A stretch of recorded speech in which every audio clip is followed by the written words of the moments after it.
你，留下明天，明天我这多少人？哦哦，再做再做人。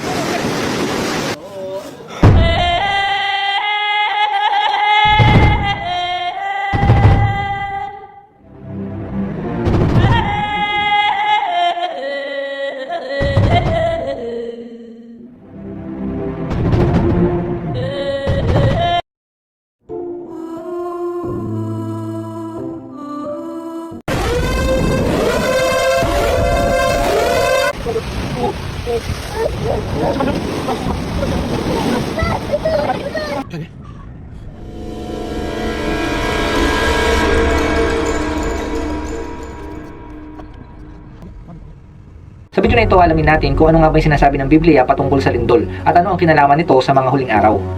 Marami nang naranasan na lindol sa kasaysayan ng ating mundo at marami pa pong mga inaasahan na lindol na darating pa. Sa totoo lang po mga kapatid, yung lindol, ito po yung pinaka nakakatakot na sakuna na pwede pong mangyari o pwede pong dumating.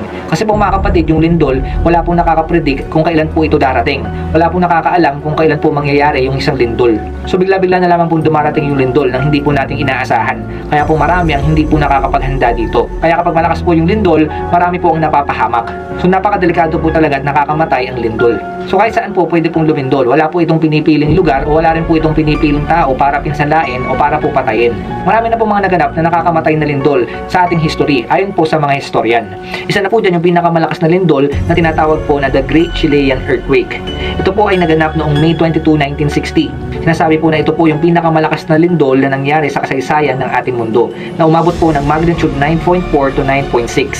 Higit 6,000 po ang namatay dahil po sa lindol na naganap na ito at halos $6 billion ang halaga na napinsala dahil din po sa lindol na ito. Isa naman po sa may pinakamaraming namatay dahil sa lindol ay yung lindol na tinatawag na Tangshan Earthquake. Ito po ay naganap noong July 28, 1976 na may magnitude 7.6. Sinasabi po na ito yung deadliest na lindol na natala sa history ng ating mundo kasi po may namatay na halos 242,000 na tao. Yan lamang po yung ilan sa mga nakakatakot at mapinsalang lindol na naganap sa kasaysayan ng ating mundo. Sa totoo lang po mga kapatid, marami pa po mga naganap na lindol at talagang marami pong mga namatay dahil po dito. Ngayon po mga kapatid, ang katotohanan po at ang realidad, hindi po natatapos po dyan yung mga lindol. Sa totoo lamang po mga kapatid, ayon po sa pag-aaral at ayon po sa mga eksperto, meron pa pong mas malalakas na lindol na mararanasan tayo dito po sa ating mundo. Meron pa pong mga lindol na talagang mas malakas pa po dyan at talagang mas nakakamatay pa kaysa po dyan sa mga nabanggit natin. Talagang marami pong buhay ang mawawala at marami pong mga masisira dito po sa ating mundo sa mga lindol na darating pa. Actually, dito nga po sa Pilipinas, meron po tayong ina-expect na the big one. Alam naman po natin na talagang pinaghahandaan po yan ng maraming tao. Bagamat walang nakakaalam kung kailan po ito darating, pero inaasahan po natin na meron po talagang malakas na lindol na darating po dito po sa ating mundo at talagang mangwawasak po siya at papatay ng maraming tao. Ayon nga po sa mga eksperto, almost 34,000 na tao yung mamamatay kapag dumating po yung the big one. So lamang po mga kapatid yung ilan sa mga lindol na darating pagdating po ng panahon. Talagang marami pong mga lindol na darating. Pero mga kapatid, hindi lamang po yung mga eksperto yung nagsasabi na meron pa pong mga lindol na darating pagdating po ng panahon.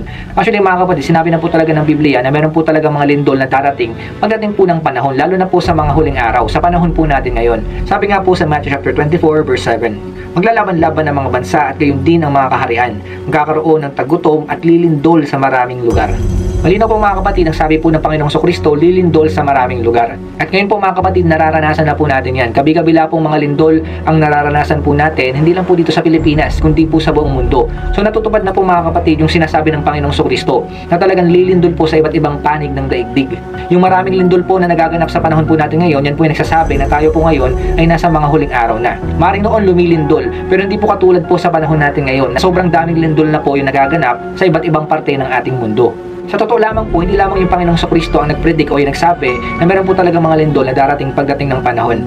Kung titignan po natin sa Old Testament pa lang, sinabi na po yan ni Prophet Isaiah na talagang meron po talaga ng mga lindol na darating. Ito po yung sinasabi sa Isaiah chapter 29 verse 6. Si Yahweh na makapangyarihan sa lahat ay biglang magpapadala ng dumadagundong na kulog, lindol, buhawi at naglalagablab na apoy upang iligtas ka.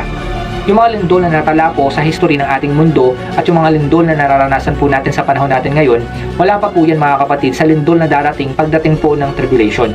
Ibig sabihin talagang yayanigin po yung mundo pagdating ng tribulation. Kung titingnan nga po natin yung pang-anim na selyo, dito po natin makikita na talagang malakas yung lindol na darating pagdating po ng panahon na yon. Sabi nga po sa Revelation chapter 6 verse 12, nang alisin ng kordero ang pang-anim na selyo, lumindol ng malakas. Ang araw ay nagdilim na kasing itim ng damit panluksa at ang buwan ay naging kasing pula ng dugo. So kung papansin niyo po, ang sabi po dito, lumindol ng malakas. So ang sabi po dito, malakas na lindol, hindi lamang po basta lindol. Kasi po mga kapatid, kung lindol lamang po yan, sasabihin po ng author, lumindol lang. Pero ang sabi po mga kapatid, lumindol ng malakas. Ibig sabihin po mga kapatid, malakas po talaga yung lindol po na yan pagdating po ng tribulation. Hindi po natin alam kung gaano kalakas, pero ayon po sa sinasabi ng Biblia, malakas po itong lindol po na ito. Basahin po natin yung ilang mga verse na nagsasabi na pagdating po ng tribulation, meron po talagang darating na malakas na lindol.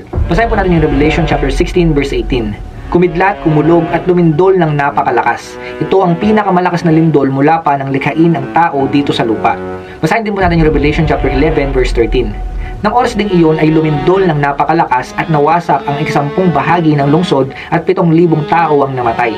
Ang mga natirang tao ay natakot at niwalhati nila ang Diyos ng kalangitan. Malinaw po mga kapatid, base po sa binasa natin, talagang nakakatakot po itong lindol na darating. At talagang napakalakas po nito base po sa sinasabi po ni John. Kasi po ang sabi niya, hindi pa raw po nararanasan ng mga tao yung ganitong kalakas na lindol na darating pagdating po ng panahon. Hindi po natin alam kung gaano pong kalakas po ito o anong magnitude po ito. Pero mga kapatid, malinaw po sinasabi po ng Bible, sobrang lakas po nito. Tulad nga po ng sabi ko mga kapatid, wala pong nakakaalam kung kailan po darating yung lindol. At wala pong nakakaalam kung kailan po ito mangyayari. Kahit po ganong ka-advance yung technology po natin sa panahon po natin ngayon. Wala pong tao or technology ang makakaalam kung kailan po darating yung lindol. At alam niyo po mga kapatid, ganyan din po sa pagdating ng ating Panginoong Hesus. Tulad po ng lindol na walang nakakaalam kung kailan po ito darating, ang Panginoong Kristo rin po, kapag dumating din po siya sa pangalawang pagkakataon, wala pong nakakaalam. Kahit po sinong tao or technology. Pagka sinabi na po ng Bible na darating yung ating Panginoon, pero wala pong sinabi po dyan kung kailan. So dito po mga kapatid, sinasabi na bagamat wala nakakaalam kung kailan darating yung lindol, dapat po maging handa po tayo. At ganoon din po mga kapatid, sa pagbabalik ng ating Panginoong Kristo, wala pong nakakaalam kung kailan siya babalik. Pero mga kapatid, dapat po maging handa po tayo dito. Ito po yung sinasabi sa Matthew chapter 24 verse 44. Kaya't lagi kayong maging handa sapagkat darating ang anak ng tao sa oras na hindi ninyo inaasahan. Mga kapatid, kaya po lumilindol. Una, kasi po para po matupad yung propesiya na sinasabi po sa Biblia. Noon pa man po natala na po yan sa Biblia na meron po mga lindol na magaganap po sa panahon natin ngayon, lalo na po sa mga huling araw. Pangalawa po, kaya po nagkakaroon ng lindol kasi po yan po yung sign na malapit na pong dumating yung ating Panginoong Kristo. Sinabi mismo yan ng ating Panginoong Kristo na yung mga paglindol sa iba't ibang panig ng mundo, nagsasabi po yan na malapit na po siyang bumalik. At higit sa lahat mga kapatid, kaya po lumilindol para paalalahanan po tayo na ganyan din po yung pagbabalik ng ating Panginoong Kristo. Na pwede po siyang bumalik anytime nang hindi po nating inaasahan, tulad po ng lindol. Kaya mga kapatid, dapat po palagi po tayong maghanda. Ano man pong oras, pwede pong bumalik yung ating Panginoong Kristo. Kaya mga kapatid, mamuhay po tayo na may kabanalan at palagi po tayong sumunod sa kanyang kalooban. Nang sa ganun po mga kapatid, maging handa po tayo sa kanyang pagbabalik. So yun lamang po mga kapatid ang gusto ko pong bahagi sa inyo. Sana po may natutunan kayo sa ating tinalakay ngayon. Kung gusto po rin po magkita-kita po tayo, salamat po sa inyong panonood. Pagpalain po kayo ng Diyos. Ingat po kayo palagi. Biglaang lindol na may lakas na 7.7 sa Myanmar. Huwag kang magpanggap na parang hindi mo ito nakita. Ang kamatayan ay tumatama sa lahat ng pamilya.